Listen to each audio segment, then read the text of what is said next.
Hey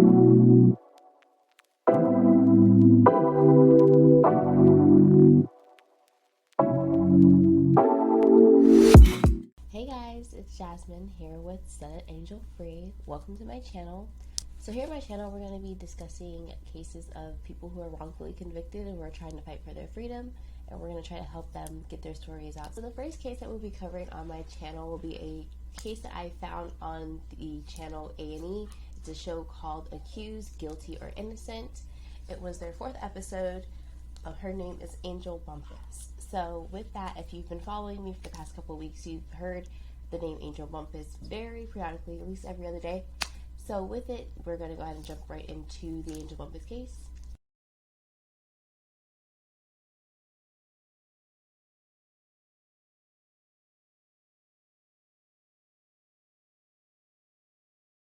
In January 2009, Franklin Bonner was discovered by his wife around 5:30 p.m. bounded to a chair, lifeless. He had suffocated from duct tape being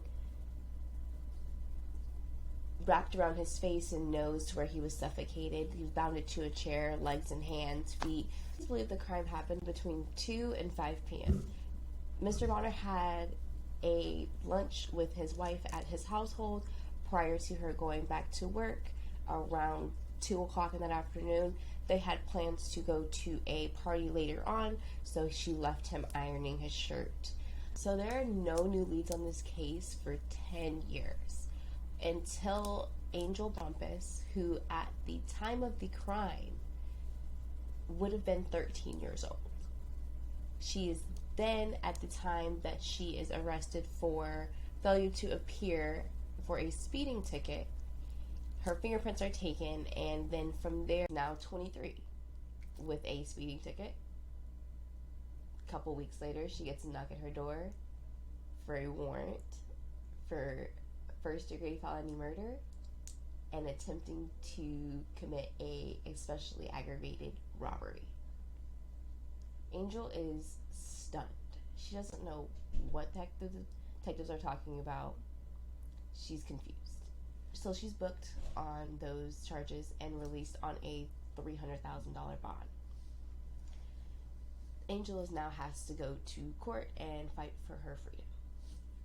Well, it is going to be a pretty hard one.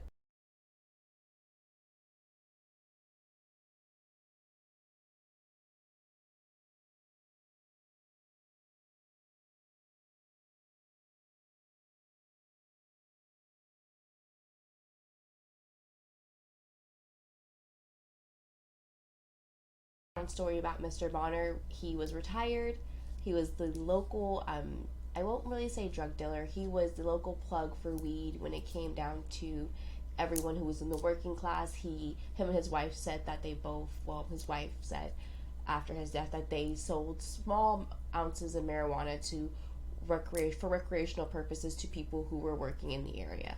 So it wasn't that he was necessarily a drug dealer, but he obviously had money flowing in. He had also recently won a lottery in Chattanooga, so that is something also to take into mind. People thought he had a large amount of money in his house. He's come up with the story that Angel Bumpass, along with a co-defendant, Mallory Vaughn, who at the time of the murder was 26 years old, so a 13-year difference between Angel and Mallory. From the beginning, from start to finish, Mallory Vaughn and Angel Bumpass both denied knowing each other at all prior to the case being brought to them or them being charged.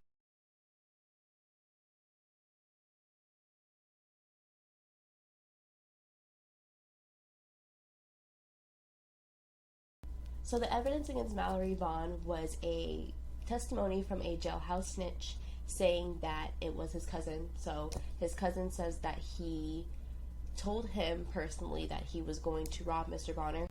The Bumpass name was very popularly known by law enforcement due to Angel's mom being very publicly prosecuted for shooting an officer and then hijacking another person and taking their vehicle. She is currently serving 40 years in prison. So She has a pretty big rap sheet. Angel was raised by her grandparents from day one, from 6 years old, from the time that her mom got arrested till she was 16 years old. And Angel made it very clear that she did not grow up in a very loving household, so she wasn't told that she was loved every day or tucked in every night. It was just kind of like her grandparents were taking care of the duties that they had to take care of because her mom was in prison.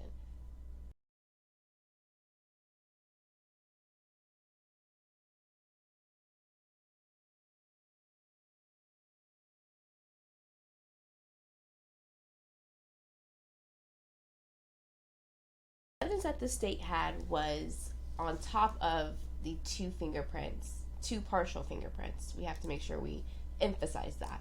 Two partial fingerprints of Angel Bumpass.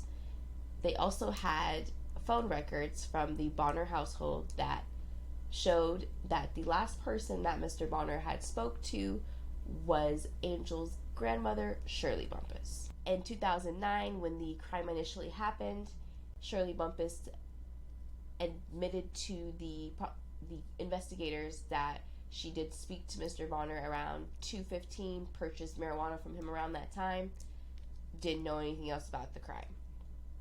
Never was she ever questioned again or suspected as a suspect or anything, fingerprinted, anything of that sort. 2019 rolls around after her granddaughter is now being tried for this crime, and when defense asks Miss Bumpass outside of the courtroom before trial happens, Miss Bumpass, would you be able to tell us why your phone number is the last phone number that was contacting Mr. Bonner? She gives a story that if she was called to the stand, she wouldn't be able to give accurate information because she doesn't remember what happened 10 years ago. Accurate, but sounds a little fishy. So then from there, we come to trial. Trial comes and Shirley Bumpass is called to the stand for prosecution. The prosecution asked Miss Bumpass, do you know why your phone number was the last to contact Mr. Bonner? Again, as I stated, 2009, she said she purchased marijuana. 2019, with Angel's defense attorneys, she couldn't remember, wouldn't be able to give proper information. On the stand, as her granddaughter is fighting for her life, facing 60 years, she recants her statement in 2009, saying she doesn't remember contacting Mr. Bonner. She didn't buy marijuana from Mr. Bonner that day. If she did purchase the marijuana from Mr. Bonner, she thinks the day before. It was extremely damning. That's the two partial fingerprints that they have of Angel Bumpass. They also have 9 unidentified fingerprints on the duct tape that is accused to have been the murder weapon. Those 9 other fingerprints were never identified, never tested.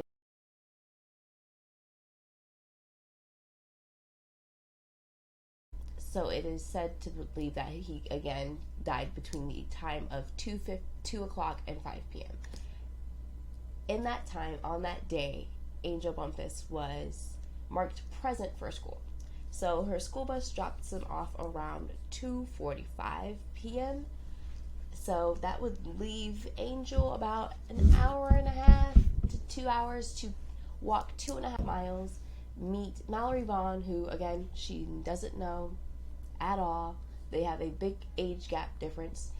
Walking 2.5 miles from where Angel's bus stop is to where Mr. Bonner's house was, there was no sidewalk, so there was no way that someone would be able to travel that distance in a timely manner. Again, within 2 hours. Before trial, Angel's attorneys found a jailhouse call between her younger brothers discussing her case.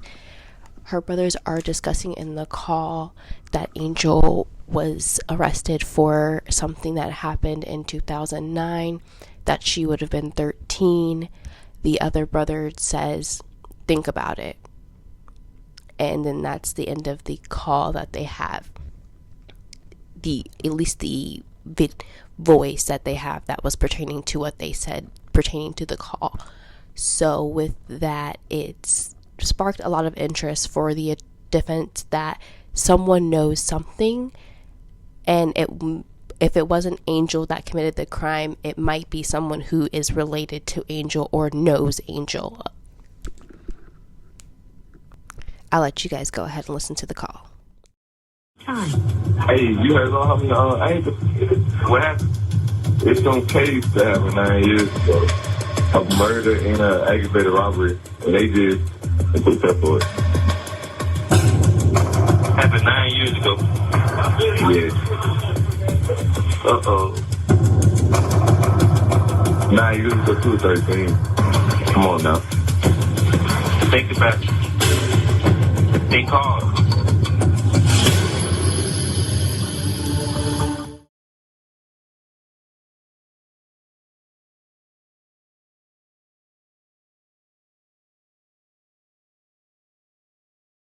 Before trial, Angel asked her attorneys what their defense would be and what they would be presenting in court and how they would approach everything. Andrea let Angel know that they were going to go with a solid defense, which means that it wasn't that Angel was there, that it was an accident or there was a reasoning for anything self-defense. It's that it's a solid defense, that she was not involved, wasn't present, she wasn't there. That was their defense. How her attorneys really approached the trial when it came down to it, I would say that they could have done a lot better than what they did. But when it came down to it, they did go ahead and come to the stand with the reasonable doubt on how the duct tape got to the house and why her fingerprints were on the duct tape. But the one thing that they did do that I feel really hurt them was that Andrea said multiple times throughout the trial, if they let Vaughn go, they have to let Angel go by default. And truly, with that, again, the evidence against Mallory Vaughn and Angel Bumpass were completely separate. Mallory Vaughn only had a jailhouse snitch, so only someone saying that he said he did it.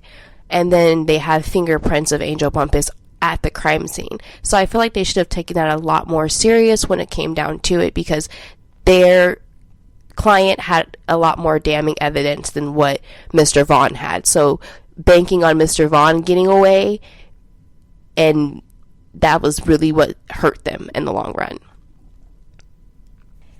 They also really never pressed the issue when it came to interviewing people. They only interviewed Angel's grandmother, one, because she was going to be a witness for the prosecution. They knew that the prosecution was going to call her, and then they called the one witness that they had, which was her grandfather, and gave the story about the duct tape. But then again, they didn't do any more research with that.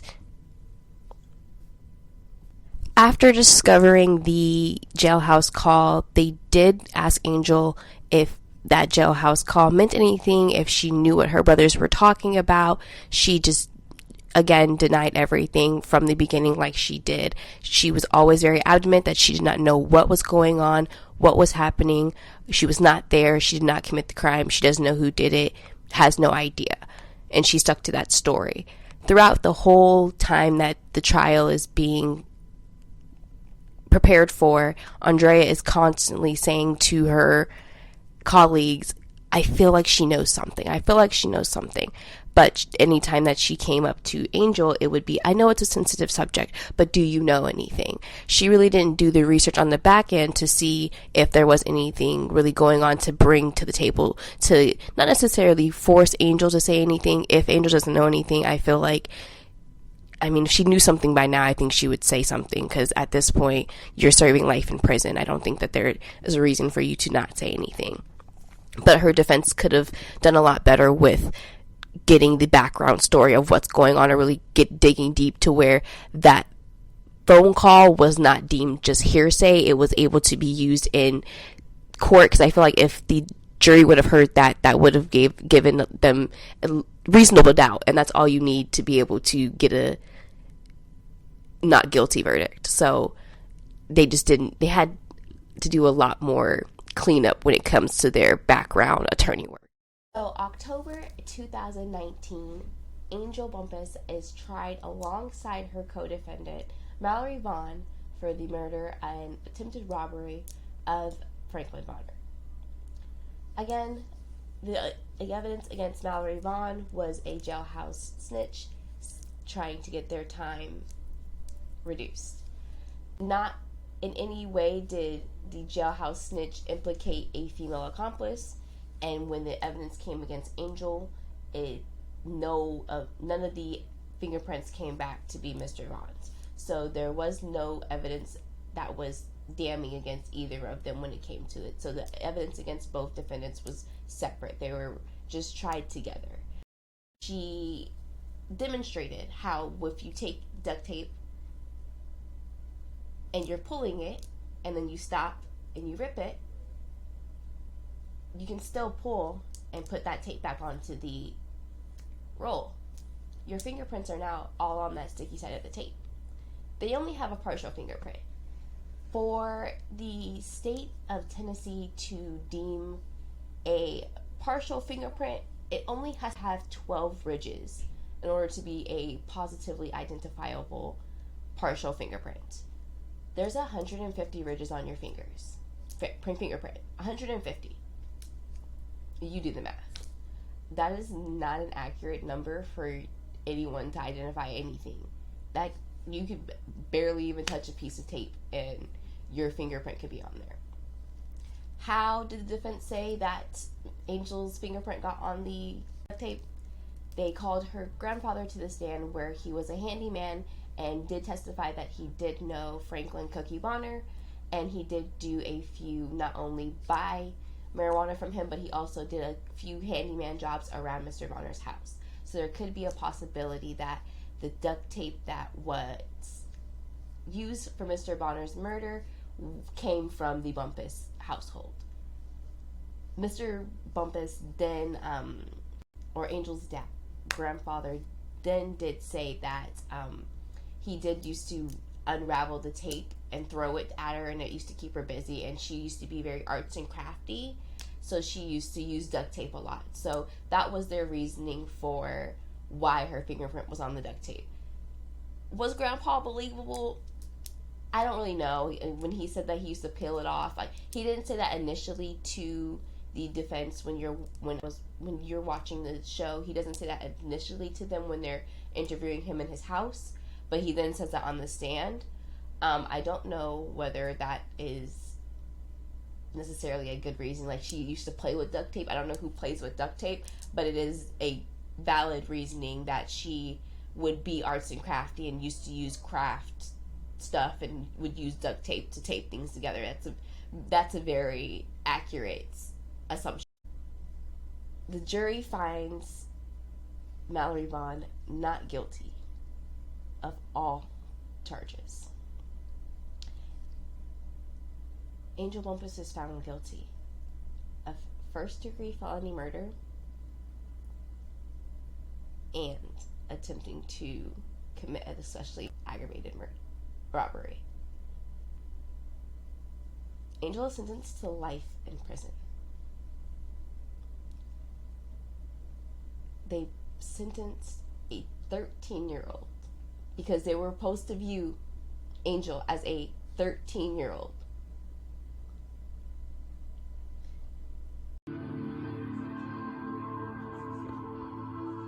We, the jury, found the defendant, Mallory Vaughn, not guilty. Responses to your counsel, please. With respect to count one, we, the jury, found the defendant guilty of first-degree felony murder. With respect to count two, the indictment respects Angel Bumpass, please. Found the defendant guilty of attempt to commit especially aggravated robbery. All right. Ms. Bumpass, the jury in this case has returned a verdict finding guilty of count one of the offense of first-degree felony murder. I'm scared. I don't want to stay here anymore. I just want to go. I'm never going to see my kids again. I just want to go. Just let me go. Officer,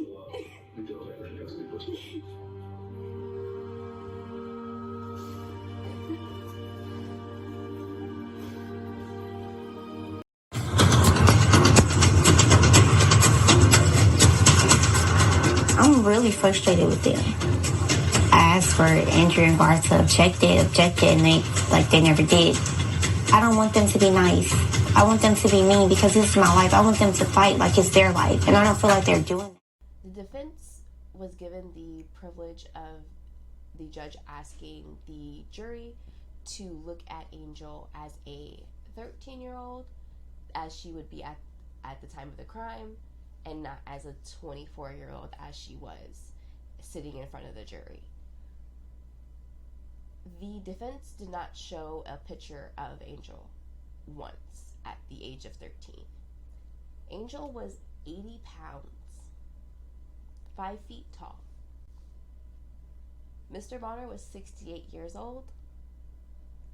We don't know Mr. Bonner's height and weight, but if you guys see the picture right here, you guys will see that there's no way that she overpowered and duct taped this man to a chair by herself, or even had the power to do it alone if she was the one doing it and then Mr. Vaughn is the one ransacking the house. What I feel the defense could have done better: one, calling a witness to the stand that would be able to attest to her character at 13. Attest that she was an honor roll student, that she was a shy little kid. If you guys look at the photo, she doesn't even look like she has a bone in her body. I don't care that she is known around the town because of her mother being what she was. Like, what her mom was or what her grandmother was with her rap sheets, that wasn't what she automatically should have been deemed as. She was already making a different life for herself. When she was arrested, she had just been accepted into nursing school. That's not an easy thing to get into. Like, nursing's not easy. You have to dedicate yourself. On top of that, being a mom of 2 little girls. She was definitely changing her life around. I feel that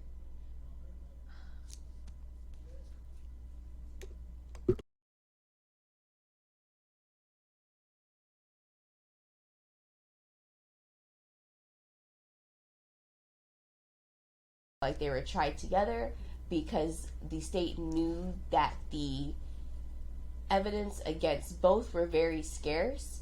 So with it, you can't sit here and put 2 people on trial and let both of them go. What sane human, anyone that has a heart in the jury, and regardless of what we expect from a jury when it comes down to it, when laws that a judge puts in place when you are a jury in a criminal case or a juror in a criminal case, but people still have hearts. People still don't want to look at a victim's side of the courtroom and see nothing but waterworks. They already have something that was taken from them, and that's something that I feel the state knew very well, that they didn't have a lot of evidence, but there was going to be something. They weren't going to let both people go. I think they both knew. The state knew that they were not going to be able to let both of these defendants go. Someone was going to be able to get away. If not both, it was going to be one.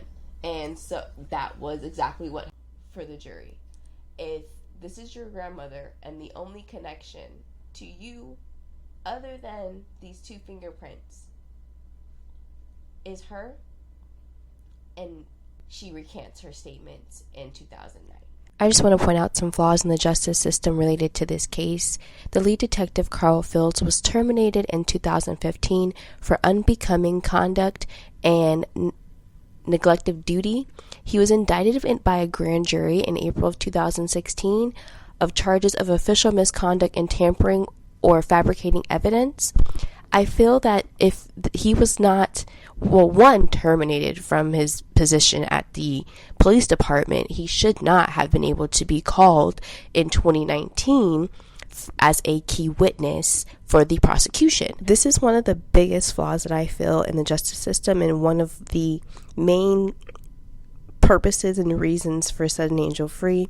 We want to hold law enforcement at a higher standard. So I feel if a detective is found or accused of misconduct or tampering with evidence, any case that that detective has touched should be subject to a retrial, or even just a judge looking at their case, making sure that that wasn't the case for this person. Because I don't believe that, oh, it was one time that it happened. And no, bad cops are bad cops, dirty cops are dirty. They are going to do it whenever they feel. And how do we know that person just didn't feel like it whenever they felt like it? So therefore, when Carl Phillips was accused of the situation, he should have never been called to the stand, never even been used. His testimony shouldn't have any case. Angel's case should have already automatically been looked at differently, because that's something that is a big deal. If you are tampering with evidence, how can we say that your statement, you vowing under oath that you are going to tell the truth, the whole truth, nothing but the truth, but you have done wrong in the police force with evidence? And the biggest thing against this girl is evidence. And you know what happened to the evidence in Angel's case? It is no longer available for testing. It was destroyed. So the defense in 2019 was not able to get it for their own personal testing, nor will the defense for her 2021, which we don't know if it is the same defense, the 2021 case, will retrial hearing. They do not have that privilege of being able to test those fingerprints on that duct tape anymore, because the duct tape is gone.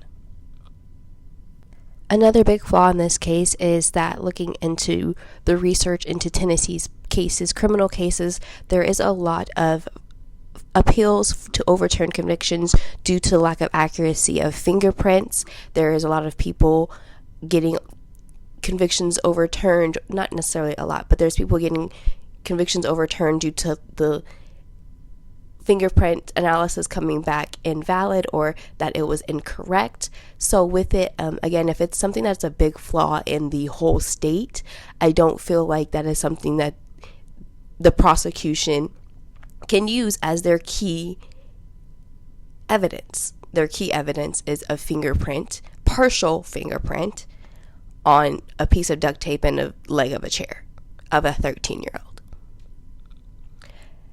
Also, when it comes down to the justice system, the deeming of hearsay is very broad. There's some things that are able to be put in that I feel sometimes are not related to the case. In this case, this phone call was her name to talking about her case, and it obviously has some background to it because her brother says, think about it, think hard. That is just a clear indication that something's not right. So again, that caused reasonable doubt, and that should have been able to be used in the trial for the defense. But again, it was deemed hearsay. So I feel like there should be more clear-cut, black and white, what is deemed hearsay and what is not, because it is very broad, and again, like I said, very one-sided on when you can use hearsay and when you cannot use something. Okay, guys, Angel Bumpass has a retrial hearing on October 8th, 2021. So if that does not get pushed back, we will have an update on the channel following that retrial hearing. Please, before the trial, go sign the petition on the Change organization. The link is in the next slide, as well as down below. Also sent a letter to the governor of Tennessee asking for a retrial on Angel Bumpass's behalf. And I will catch you guys in my next video. Stay blessed.